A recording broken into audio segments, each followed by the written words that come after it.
So hello my sweeties and cuties, welcome to my channel. तो आज हम explain करने वाले हैं शुशु सेकंड लाइफ मानवा को सीजन 3 के एपिसोड 7 को, जो कि बहुत ज्यादा इंटरेस्टिंग होने वाला है, मिस्टीरियस होने वाला है और बहुत ज्यादा मजेदार होने वाला है। तो मैं आपकी जानकारी के लिए बता दूं कि आज की वीडियो का लाइक टारगेट है 1000 लाइक्स का। जब तक इस वीडियो पर 1000 लाइक्स कंप्लीट नहीं हो जाएंगे, मैं नेक्स्ट एपिसोड एक्सप्लेन नहीं करूंगी, क्योंकि मुझे शुशु मानवा को एक्सप्लेन करने में बहुत ज्यादा डिफिकल्टीज होती हैं, क्योंकि इसकी स्क्रिप्ट लिखना वाकई काफी ज्यादा डिफिकल्ट है। और वैसे भी मैं शुशु मानवा को नॉवल बेस पर एक्सप्लेन करती हूँ, तो आई होप कि आप समझ रहे होंगे कि मुझे कितने ज्यादा एफर्ट्स लगाने पड़ते हैं शुशु मानवा को एक्सप्लेन करने में। सो प्लीज इस बार आप भी मुझे थोड़ा सा सपोर्ट दिखाइए और इस वीडियो पर 1000 लाइक्स करवा दीजिए। फिर उसके बाद मैं जल्द से जल्द नेक्स्ट एपिसोड का एक्सप्लेनेशन ले आऊंगी। तब तक के लिए आप इस एपिसोड के एक्सप्लेनेशन को करिए एंजॉय। तो चलिए बिना और ज्यादा बकवास किए इस एपिसोड को करते हैं एक्सप्लेन।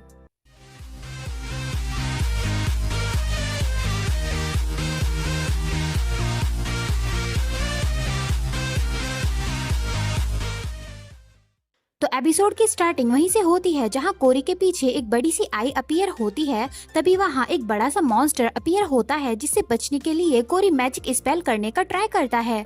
और इधर ये सब देख शुरीना घबराते हुए कोरी की तरफ भागकर आती है और चिल्लाती है, कोरी नहीं। तभी हम देखते हैं कि उस बड़े से मॉन्स्टर ने कोरी की जैकेट को चीड़ फाड़ दिया होता है, जो देख शुरीना हैरानी से कहती है, ओह नहीं कोरी, कोरी नहीं। तभी हमारा हीरो अपनी महबूबा के पास आकर कहता है, शांत हो जाओ शुशु और ध्यान से देखो उस तरफ। ये सुन शुरीना काफी ज्यादा हैरान होती है।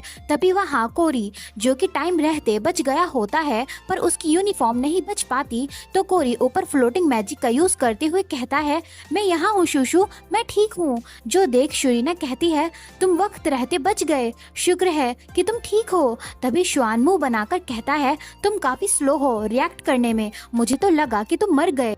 फिर हाईली भी कहता है, हाँ तुम सही हो, लेकिन कोरी फिर भी तुम उम्मीद से ज्यादा फास्ट निकले। इन दोनों की बातें सुन शुरीना सोचती है, आखिर ये दोनों ऐसी बातें क्यों कर रहे हैं। तभी कोरी की नजर उस मॉन्स्टर पर पड़ती है, जो अब भी कोरी की यूनिफॉर्म को चीर फाड़ रहा होता है। तभी शुरीना कहती है, कोरी तुम वहाँ क्या कर रहे हो, जल्दी यहाँ आ जाओ, क्योंकि मॉन्स्टर अभी यहाँ ध्यान नहीं दे रहा, हम यहाँ हैं, चलो यहाँ से जल्दी निकलते हैं। शुरीना का ये क्यूट एक्ट देख श्वान शर्मा जाता है। तभी कोरी नीचे उतरते हुए कहता है, मुझे लगता है कि अभी मैंने काफी अजीब चीज नोटिस की है। तो शुरीना कहती है, वो क्या है। तभी कोरी अपनी मैजिक से हाईली की यूनिफॉर्म को फाड़ देता है, जो देख हमारा हीरो इस फिक्र में कि कहीं उसकी महबूबा किसी और को ऐसे ना देखे, उसकी आंखों को ब्लॉक करने लगता है। तभी कोरी हाईली की यूनिफॉर्म को उस मॉन्स्टर के पास भेजने लगता है, और ये सब देख हाईली काफी हैरान होता है।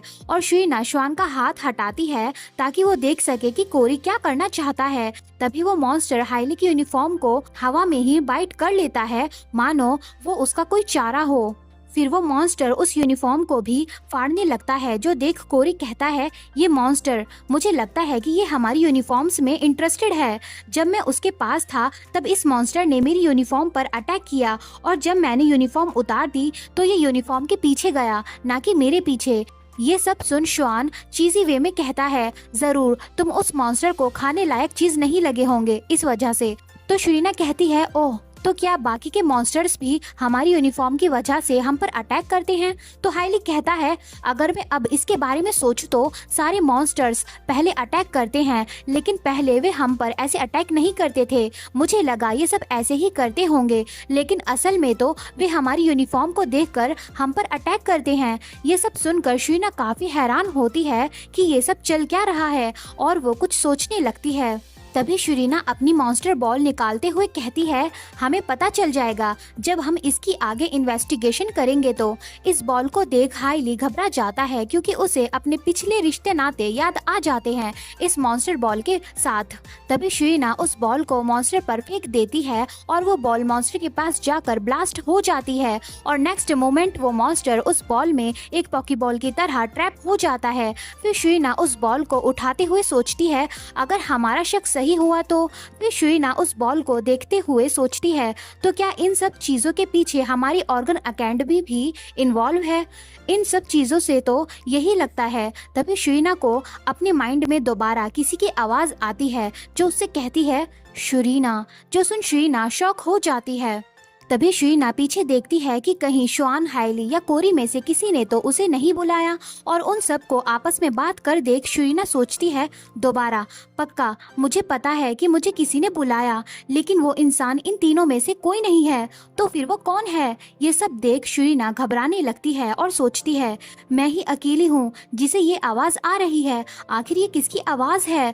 तभी श्वान कहता है, शू तुम वहाँ क्या कर रही हो? अगर सब हो गया है तो चलो यहाँ से चलते हैं, यहाँ की हवा बिल्कुल भी अच्छी नहीं है। श्वान की बात सुन शीना कहती है, ओके चलो फिर चलते हैं। तभी हम देखते हैं कि शीना की आईज पर्पल ब्लैक हो जाती हैं, मानो उसे किसी ने पोजेस कर लिया हो। और तभी शीना दोबारा किसी की आवाज को अपने माइंड में सुनती है, जो उससे कहती है, अपने लेफ्ट साइड के पेड़ की टहनी पर देखो, उसके पास जाओ, वहाँ कुछ है। ये आवाज सुन शीना उस पेड़ की तरफ देखती है जहाँ एक लेटर किसी ने मैजिक से छिपा रखा होता है, जो देख शीना हैरान होती है। तभी शीना सोचती है, रुको, आखिर क्यों मुझे ही ये आवाज और चीजें दिखाई दे रही हैं? क्या मुझे किसी ने पोजेस कर लिया है? तभी शीना जाते हुए कहती है, चलो सब यहाँ से चलते हैं। और वो सोचती है, ये काफी खतरनाक है, मैं बस ये सब चीजें इग्नोर करती हूँ। लेकिन तभी शीना एकदम से अपने आप ही पीछे की तरफ मुड़ जाती है और उसे खुद भी नहीं पता होता, जो देख ये तीनों भी काफी ज्यादा हैरान होते हैं कि शीना एकदम से पीछे क्यों मुड़ने लगी। तभी हमारी शूशु एक बंदरिया की तरह उस पेड़ पर चढ़ने लगती है, जो देख वे तीनों कहते हैं, शूशु तुम एकदम से पेड़ पर क्यों चढ़ने लगी? तभी हाइली शीना को देख कहता है, अगर तुम हमें हंसाना चाहती हो तो तुम कामयाब रही, तो अब नीचे उतरो, तुम ऑरेंज मंकी। और श्वान कहता है, तो तुम पेड़ पर चढ़ना चाहती थी तो चढ़ जाओ, तुम वो सब कर सकती हो जो तुम करना चाहती हो शूशु। और शीना का ये सब सुनकर मुंह बन जाता है। तभी शीना सोचती है, मैं ये नहीं हूँ, कोई मुझे कंट्रोल कर रहा है ताकि मैं उस लेटर को लूं और उसे पढूं। फिर शीना उस पेड़ की टहनी से उस लेटर को निकालने लगती है। उस लेटर को निकालते ही शीना की आईज नॉर्मल हो जाती हैं और वो सोचती है, ये अजीब सी चीज जो मुझे कंट्रोल कर रही थी अब वो गायब हो रही है। फिर शीना पेड़ से नीचे उतर जाती है, जो देख श्वान कहता है, परफेक्ट लैंडिंग शूशु, परफेक्ट लैंडिंग। फिर शीना उस नोट को खोलते हुए सोचती है, आखिर इस नोट में ऐसा भी क्या लिखा है। तभी शीना देखती है कि उसमें लिखा होता है, बचाओ उसे। जो देख शीना सोचती है, क्या बचाऊं उसे? किसे बचाऊं? और ये मुझे आज तक ऐसा फील कभी नहीं हुआ। तभी कोरी कहता है, शूशु ये कैसा नोट है? क्या तुम ये लेने के लिए पेड़ पर चढ़ी थी? तो शीना कहती है, हाँ इसीलिए चढ़ी थी। तभी शीना वो नोट उन्हें दिखाते हुए कहती है, तुम लोगों को भी ये एक बार देखना चाहिए। लेकिन तभी उस नोट में ब्लैक पर्पल फायर जलने लगती है और वो नोट डिस्ट्रॉय होने लगता है। तभी वो ब्लैक पर्पल फायर शीना की पूरी बॉडी को कवर करने लगती है, जो देख शीना काफी ज्यादा हैरान होती है। शीना को ऐसे देख वे तीनों घबराते हुए चिल्लाते हैं, शूशु आखिर ये क्या हो रहा है? और कोरी और श्वान अपने मैजिक यूज करने की कोशिश करते हैं ताकि वे शूशु को बचा सकें। लेकिन तभी सब शांत हो जाता है और शीना नीचे गिरी होती है और हम शीना के हाथ के पीछे एक पैटर्न या यूं कहूँ एक मैजिक सर्कल देख पाते हैं। तभी श्वान फिक्र करते हुए कहता है, क्या तुम ठीक हो शूशु? क्या तुम मुझे सुन सकती हो? प्लीज मेरी तरफ देखो शूशु। और कोरी कहता है, शूशु कुछ तो कहो। और हाइली कहता है, तुम ठीक हो ना? क्या तुम ठीक हो? ये सब देख शीना भी काफी हैरान होती है और अपने सेंसेस में आने का ट्राई करती है।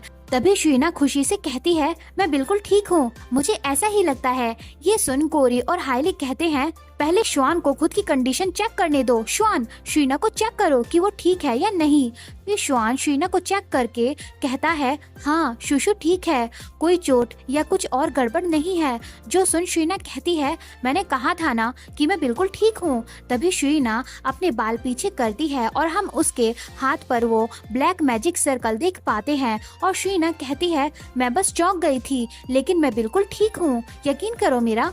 शीना के हाथ पर वो ब्लैक मैजिक सर्कल देख हाइली की तो मानो रूह ही निकल जाती है और वो काफी सदमे में लग रहा होता है। और कोरी कहता है, फिर भी हमें उस नोट के बारे में जानना होगा कि उसमें क्या लिखा था। कोरी की बात सुन शीना सोचती है, वो नोट तो जल गया, तो मैं अकेली हूँ जिसे पता है कि उस नोट में क्या लिखा था। और इधर हाइली अपना हाथ शीना की तरफ बढ़ाता है। तभी हाइली शीना का हाथ काफी टाइटली पकड़ लेता है। जो देख शीना कहती है, हाइली अब तुम्हें क्या हुआ? तभी हाइली काफी घबराते हुए कहता है, तुम्हारा हाथ, ये चीज तुम्हारे हाथ पर क्यों है? हाइली की बात सुन कोरी और श्वान कहते हैं, ये क्या है? एक मैजिक सर्कल। और शीना सोचती है, ये तो सेम मैजिक सर्कल है जो कि उस नोट पर भी बना हुआ था। तभी हम देखते हैं कि वो ब्लैक मैजिक सर्कल धीरे धीरे गायब होने लगता है। तभी वे सब देखते हैं कि वो मैजिक सर्कल पूरी तरह वहाँ से गायब हो जाता है, जो देख वे सब काफी ज्यादा हैरान होते हैं। तभी शीना कहती है, मैंने कहा था ना कि मैं ठीक हूँ, मुझे कुछ भी गलत फील नहीं हो रहा है। लेकिन तभी हाइली ऑर्डर देते हुए चिल्लाकर कहता है, श्वान हडन ब्लैंच, जल्दी से शुशु को हील करो।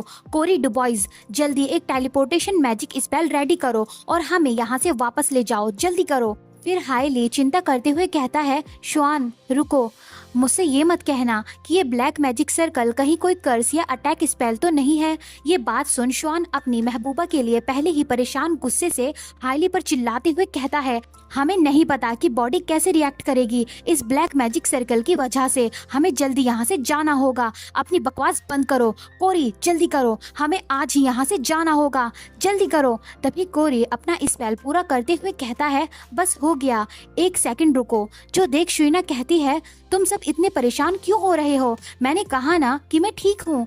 तभी हाइली कहता है, शुशु क्या तुम्हें पता भी है कि अभी तुम्हारी बॉडी में जो फ्लेम एब्सॉर्ब हुई है वो क्या थी? तो शीना कहती है, नहीं, मुझे नहीं पता कि वो कैसी फ्लेम थी या वो कैसा ब्लैक मैजिक सर्कल था। ये सुन हाइली काफी कांपते हुए कहता है, हाँ लेकिन मुझे पता है, बल्कि मुझे सबसे अच्छे से पता है कि वो क्या था। तभी हाइली काफी सीरियस वे में कहता है, मुझे इसके बारे में सबसे ज्यादा अच्छे से पता है। वो ब्लैक मैजिक सर्कल और कुछ नहीं पर एक ब्लैक मैजिक स्पेल है जो डार्क मैजिक यानी ब्लैक मैजिक से बना है। ये ब्लैक मैजिक वाली बात सुन शीना काफी ज्यादा हैरान होती है, क्योंकि उसने पहली बार ब्लैक मैजिक स्पेल या ब्लैक मैजिक फील किया था। फिर हमारा सीन एकेडमी पर शिफ्ट होता है, जहाँ कोई कहता है, क्या वो सच में कोई कर्स टाइप स्पेल नहीं था? फिर हमें इन्फर्मरी दिखाई जाती है, जहां श्वान कहता है, नहीं, मुझे पक्का पता है कि वो कोई कर्स टाइप स्पेल नहीं था। फिर हम शीना को देखते हैं जो इन्फर्मरी के बेड पर होती है और उनकी बातें सुन रही होती है, जहां श्वान कहता है, मैंने काफी बार चेक किया है, वो कोई हार्मफुल स्पेल नहीं था। तो हाइली कहता है, तो फिर वो मैजिक सर्कल किस चीज के लिए था? तभी कोरी श्वान और हाइली को उस सर्कल की कॉपी देते हुए कहता है, शुशु और मैंने अपनी मेमोरी के हिसाब से उस मैजिक सर्कल को बना लिया है। मैं ये तुम्हें भी दे रहा हूँ ताकि हम इसके बारे में और ज्यादा इंफॉर्मेशन कलेक्ट कर सकें। तो हाइली कहता है, ठीक है। और श्वान कहता है, क्या मैं इसके बारे में ड्यूक यूरिनेली से पूछूं? और हाँ, ड्यूक यूरिनेली श्वान के फादर हैं, हालांकि श्वान उनको डैडी या फादर नहीं बुलाता। तभी श्वान शीना से कहता है, शुशु तुम अब कैसी हो? क्या तुम्हें कोई पेन फील हो रहा है या कहीं और कुछ? तो शीना कहती है, नहीं, मैं ठीक हूँ, बल्कि स्कूल की नर्स ने भी कहा कि मैं ठीक हूँ, तो तुम्हें फिक्र करने की कोई जरूरत नहीं है श्वान, और तुम दोनों को भी। लेकिन तभी शीना को काफी जोर से छींक आती है, जो देख वे तीनों काफी ज्यादा घबरा जाते हैं। तभी हाइली कहता है, क्या उस मैजिक सर्कल ने अपने सिम्टम्स दिखाने शुरू कर दिए? और श्वान कहता है, हमें अभी ड्यूक यूरिनेली के पास चलना चाहिए, वे शीना को बिल्कुल ठीक कर देंगे। और कोरी कहता है, हमें यहाँ नर्स को बुलाना चाहिए। ये सब देख शीना बेचारी काफी चौंक जाती है। तभी शीना उन सब को बाहर फेंकते हुए गुस्से से कहती है, अपना मुंह बंद करो, अब मुझे बस एक छींक आई थी, बस, और कुछ नहीं। अब यहाँ से दफा हो जाओ, तुम मुझे आराम करने दो। ये सब देख इन्फर्मरी डॉक्टर भी काफी हैरान होते हैं। तो शीना कहती है, टीचर मैं काफी थक गई हूँ इन तीनों की वजह से, तो मैं यहाँ रेस्ट करना चाहती हूँ, क्या मैं कर सकती हूँ? तो वो टीचर जो कि एक डॉक्टर भी होते हैं कहते हैं, ठीक है, जैसा तुम चाहो। फिर हमारा सीन नाइट में शिफ्ट होता है, जहाँ शीना कहीं जा रही होती है और सोचती है, अब जाके सब शांत हुआ, अब मैं सुकून से सांस ले सकती हूँ। तभी शीना सोचती है, मुझे काफी नींद आ रही है, आज जो कुछ हुआ उसके बाद मुझे जल्दी डॉर्म में जाना होगा। तभी शीना कोरी और एविस को साथ में देख सोचती है, क्या कोरी और एविस ये यहाँ क्या कर रहे हैं, वो भी साथ में? तभी एविस कहता है, क्या मुझे बस यही ढूंढना होगा? तो कोरी कहता है, हाँ, सारे रिकॉर्ड्स ब्लैक मैजिक के यूज के बारे में और जो भी उससे रिलेटेड हो वो सब भी ढूंढो। और शीना वहाँ छिपते हुए सोचती है, अगर इन दोनों ने मुझे यहाँ देख लिया तो वे मुझसे कुछ ना कुछ पूछने लगेंगे। सही होगा कि मैं यहीं वेट करूं उन सबके जाने का। तभी शीना उनकी बातें सुन सोचती है तो ये दोनों उस मैजिक सर्कल के बारे में जानने की कोशिश कर रही हैं। तभी कोरी कहता है, तो बताओ मुझे, इस काम को करने के लिए तुम कितने पैसे लोगे या और कुछ? तो एविस कहता है, ठीक है, मैं ये सब फ्री में ही कर दूंगा, मुझे कुछ नहीं चाहिए। ये सुन शीना सोचती है, क्या एविस फ्री में कुछ काम कर रहा है? सच में? तभी एविस काफी ज्यादा स्माइल करते हुए खुशी से कहता है, ये सब शूशु के लिए है, इसीलिए। और वैसे भी मैं शूशु का बिग ब्रदर हूँ तो मुझे उसकी हेल्प करनी ही होगी। ये बात सुन शीना मुंह बनाते हुए कहती है, बिग ब्रदर माय फुट? क्या एविस हमेशा दूसरों के सामने ऐसे ही एक्ट करता है मेरे बारे में? तभी कोरी कहता है, बिग ब्रदर सीरियसली? खैर जो भी हो, बस मुझे बता देना जब तुम्हें इसके बारे में कोई भी इंफॉर्मेशन मिले तो। तभी एविस काफी सीरियस होते हुए कहता है, अगर मैं इसके बारे में सोचूं तो मार्कस डुबोइस भी हमेशा ब्लैक मैजिक और ऑर्गन माउंटेन को रिसर्च करते रहते हैं, क्या नहीं करते? ये बात सुन कोरी काफी ज्यादा हैरान हो जाता है और कहता है, क्या मेरे फादर ये रिसर्च कर रहे हैं? सच में? ये बात सुन शीना भी काफी हैरान होती है और कोरी को खुद भी अपने फादर की इस रिसर्च के बारे में नहीं पता होता। तभी एविस कोरी को पैट करते हुए कहता है, मैं इन सब के बारे में खुद ही ढूंढ लूंगा, तो तुम बस शूशु का अच्छे से ख्याल रखना, ओके? एविस को खुद को पैट करते देख कोरी को काफी ज्यादा गुस्सा आता है। तभी कोरी एविस का हाथ हटाते हुए कहता है, ठीक है, मैं तुम पर इस बार भरोसा कर रहा हूँ, कुछ गलत मत करना। फिर कोरी जाने लगता है और एविस कहता है, बाद में मिलते हैं। और शीना जाते हुए सोचती है, एविस नहीं जा रहा अभी, मुझे यहाँ से जाना होगा इससे पहले कि वो मुझे यहाँ ढूंढ ले और फिर कोई बवाल खड़ा कर दे। तभी शीना सोचती है, आखिरकार मुझे दूसरे रास्ते से ही जाना होगा, क्या मुसीबत है? तभी वहाँ एविस आता है और कहता है, शूशु हेलो, आखिर तुम यहाँ कर क्या रही हो? एविस को वहाँ अचानक देख शीना काफी चौंक जाती है। फिर शीना कहती है, एविस मैं बस अपनी डॉम में ही जा रही थी। तो एविस स्माइल करते हुए कहता है, मैं देख रहा हूँ, क्या मैं तुम्हें वहाँ तक छोड़ दूँ? तो शीना कहती है, नहीं नहीं, मैं ऐसे ही ठीक हूँ, मैं अकेली चली जाऊंगी, तुम फिक्र मत करो। और एविस शीना को घूर रहा होता है। एविस को कुछ ना बोलता देख शीना हैरानी से पूछती है, क्या हुआ एविस, तुम मुझे ऐसे क्यों देख रहे हो? तभी एविस कहता है, कोरी ने मुझे बताया है कि तुम पर किसी ने ब्लैक मैजिक किया है। तो शीना कहती है, हाँ ये सच है। तो एविस कहता है, वो नोट, क्या तुम्हें पक्का पता है कि उसमें कुछ नहीं लिखा था? तो शीना कहती है, मुझे पक्का नहीं पता, वो नोट एकदम से जलने लगा और डिस्ट्रॉय हो गया। तो एविस कहता है, मैं देख रहा हूँ, ये काफी बुरी बात है, काश हम देख पाते कि उसमें क्या लिखा था। जो सुन शीना सोचती है, पता नहीं मुझे कितनी बार ये झूठ बोलना होगा कि मैंने नहीं पढ़ा कि उस नोट में क्या लिखा था। तभी एविस कहता है, क्या तुम सच में ठीक हो शूशु? तो शीना कहती है, अभी के लिए तो हाँ मैं ठीक हूँ। ये सुन एविस अपने मुंह पे हाथ रख कुछ सोचने लगता है। तभी एविस कहता है, सच बताऊं तो जब मैंने इस बारे में सुना तो एक बार के लिए मेरा दिल रुक सा गया था, क्योंकि तुम मेरे लिए मेरी खुद की जिंदगी से भी ज्यादा इम्पोर्टेंट हो शूशु। एविस की बात सुन शीना काफी ज्यादा हैरान होती है और एविस को देख रही होती है।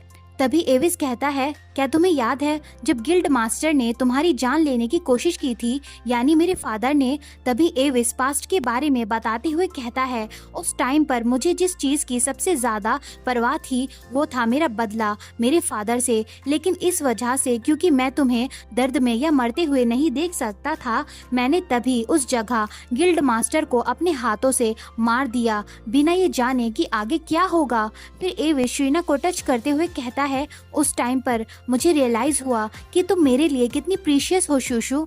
ये एविस की बात सुन शीना काफी ज्यादा हैरान होती है। तभी एविस कहता है, तो ये अच्छा होगा शूशु कि तुम्हें कभी कोई चोट या परेशानी ना हो। अगर तुम्हें कभी कोई चोट या तुम मर गई तो मैं तभी शुइना काफी हैरानी से कहती है, एविस तुम ये सब क्या? तभी एविस शुइना के फेस के काफी क्लोज आने लगता है, जो देख शुइना काफी ज्यादा हैरान होती है। तभी एविस शुइना के हेड पर किस करता है, जो देख शुइना थोड़ी हैरान होती है। फिर एविस कहता है, हमेशा सावधान रहना शुशु।